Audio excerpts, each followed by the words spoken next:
let's talk about the Cubs, man. Yeah, they What's just their lost 10-2. what do you think their ceiling is this year? When Justin, okay, so let me give this to you because initially it's going to sound crazy. If Justin Steele is healthy and if they make a move at the deadline or a couple moves at the deadline for another arm in the bullpen, the Cubs can win the World Series this year. They 100% can win the World Series this year. That is their ceiling if those two things play out. Clearly, they need bullpen help. Yeah. That's been on display already this year, blowing an 8-0 lead to the Padres just a couple nights ago, and Albert Alzolay being a fine but not dominant closer in the MLB. They have the offense to carry them that far, though. That much we know. If Seiya Suzuki plays this way, Cody Bellinger has looked like his last year self, which a lot of people thought wouldn't happen. Nico Horner struggling so far, but Ian Happ looks to have slotted well, really well into the leadoff role. D'Anthony Madrigal, Swanson, Kelsey. Madrigal's been solid, right, as a pinch hitter who comes in every once in a while, and then Christopher Morel is just Is he lightning. not a better Baez? Well, he's a better hitter than Javier Baez, in my opinion. But even his defense, Javier Baez sold us, in my opinion, with, he made amazing plays. He made plays that any other shortstop in the league couldn't make, but he also made plays to where you're like, well, what the hell are you doing? So that's where I'm saying as an overall, like, dude, Christopher Morel is just fantastic.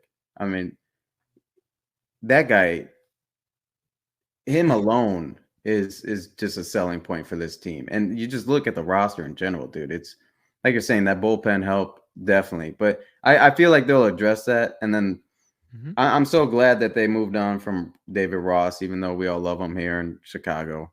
Right.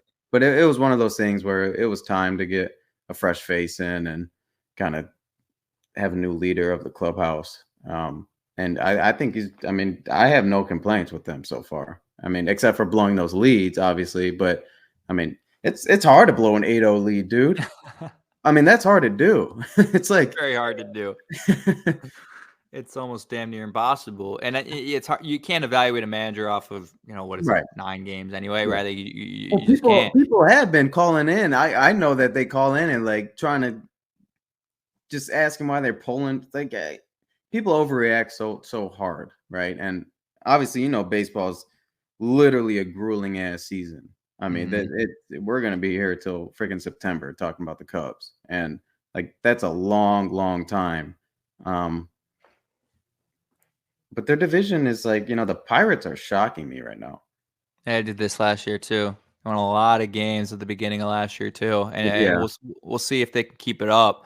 But the division's winnable. Yeah, and even if it's not winnable, the two teams that met in the World Series last year were wild card teams. Right. So that's the thing about baseball is like if you get in, even with the star power of the Dodgers this year, if you get in, you got a chance.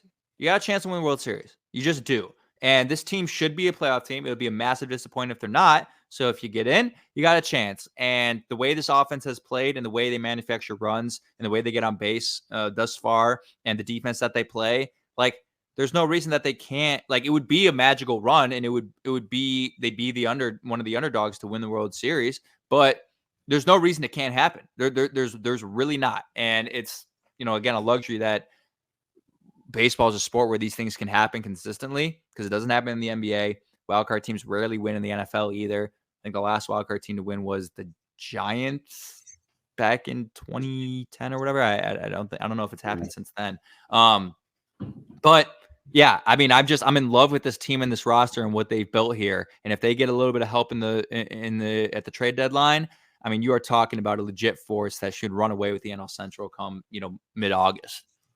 I think it's pretty impressive. Like, and is there a better feeling to see that when they blew up Baez, Rizzo, and Bryant, that they're now kind of like you don't root for people's failures necessarily, but it was almost like, wow, like this couldn't have gone any better. Like a quick turnaround like this, like the fact that, I was prepared for another 10 years of, after that big three's gone, like, okay, well, now we're going to saddle up and be mediocre. But they turned that switch so quickly and are ultra competitive already after that trade. And to see those guys, like, not play up to what they what they Right. would have been or should be is, I mean, it's sobering for sure.